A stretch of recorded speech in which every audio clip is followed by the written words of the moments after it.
This is a Pivo Pod, and a lot of equestrians have begun using this to film their content. Now, I have owned a Pivo Pod for over 4 years now, so I'm going to be answering the question, if you haven't got one of these and you're thinking about buying one in 2024 to film your riding, is it worth it? And are there any things that you need to consider? I've made a lot of mistakes over the last 4 years, so I'm going to share those with you as well as my top tips. Let's get into it.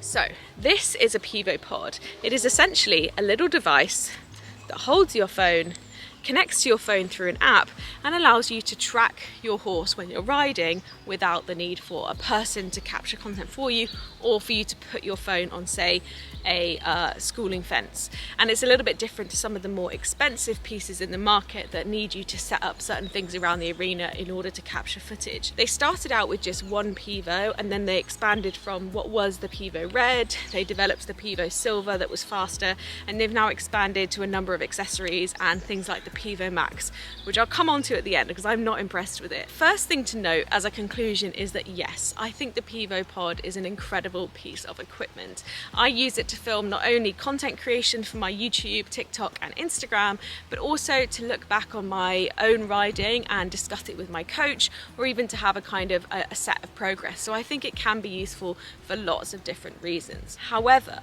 the first thing that I always ask people when they say, is it worth getting a Pivo Pod, is what is your phone? Because no matter what Pivo Pod you get, it's only ever going to be as good as your phone's camera.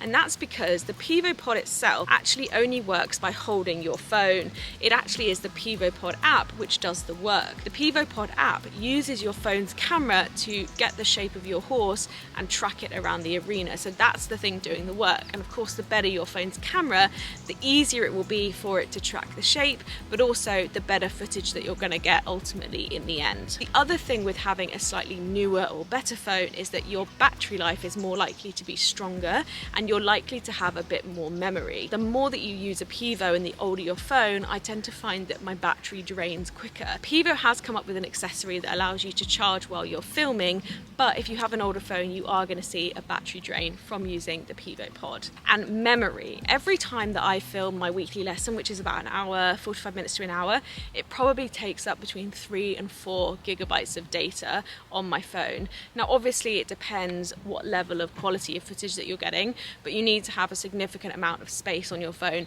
in order to film with a Pivo. So those are the 3 first things to consider. The second thing that people seem to come unstuck with the Pivo is placement in the arena. Now, I have tried loads of different places in my arena, so I'm going to give you my favorite spots. The arena behind me is the one that I use most often. It is a 40 by 40 space, and I tend to put the Pivo Pod in one corner where it has the widest possible view of the arena. And the reason for that is that it basically can always see my horse, and I tend not to have anything obstructing it, so it makes it much easier for it to film footage and not lose me. I have also before placed my Pivo at X, like right in the center of the arena, and that works to give you closer footage that feels higher quality because you're moving at a closer range. So if you crop into footage, it tends to look a bit better than something that's shot further away. The only thing to consider if you're going to put your Pivo somewhere where you're riding closer is that the closer you ride to Pivo, the harder it can be to keep track of you, because if you're getting closer and closer to a camera, if you imagine my hand, eventually you're going to get rid of the shape of my hand and you're just going to have a big blur. And that's exactly what happens when you ride too close to the Pivo. It loses the shape of the horse and therefore it can't track you anymore. So if you are going to place it at the center of your arena, just be aware that it might lose you at some point and then find you again. The third thing that I hear a lot with Pivo is, my recording stopped. Why did this happen? There are 2 reasons why a recording, generally speaking, will stop while you're using the Pivo. The first is if you get a phone call. This is across any phone, I mean, at least any Apple phone that I've had. If you're recording a video of any kind, Pivo or not, and you get a phone call, that recording will stop. So make sure that you either have your phone on Do Not Disturb. If you put it on airplane mode, make sure you put Bluetooth back on afterwards, or the Pivo Pod won't be able to connect to your phone's app, which it needs to do the tracking. Or just tell people not to call you for the hour, because otherwise you're going going to end up losing half of your footage, and you won't know because the Pivo Pod will keep, your phone will keep moving, tracking you around the arena, and you won't know that it's actually stopped recording until you go back to your phone and look and see, which is annoying. It's happened to me before. The second reason that a Pivo Pod will stop recording is if your memory is getting low. If you haven't got enough storage space on your phone, it will just stop recording, and that can be really annoying as well. I'm pretty sure that if your battery also gets to a particularly low percentage and you get a notification, that will also stop the Pivo recording. So it can be quite a thing that you need to keep an eye on. The other things I hear from people when it comes to the Pivo Pod are, can you ride in an arena with somebody else? And the answer to that is sort of, it depends. So because the Pivo Pod is going on shape alone, it's not differentiating between you and another rider. There's no tracker on you that tells the Pivo Pod that it should follow you, at least not yet anyway. Perhaps it's something they'll develop in the future. So if you are riding both around the arena, it will just pick up on whatever shape is closest. So the only way to combat that is to be the one that is riding closest to the Pivo Pod at all times, so that it's always keeping a focus on you. So it could work if you have enough space to be schooling with another horse, but it's going to limit what you can do. It's not going to work so well if you're having a lesson with somebody else. You're better off wearing a GoPro and getting POV footage. I hear a lot too, do you shoot in landscape or portrait? In 9:16 in vertical for all of my reels, or do I film in landscape and then crop afterwards? And the answer is I always film in landscape and then crop afterwards. Not only does that mean that I can crop into the footage for things like Instagram and TikTok, but then also use it for YouTube, but also it's not really designed to work in 9:16.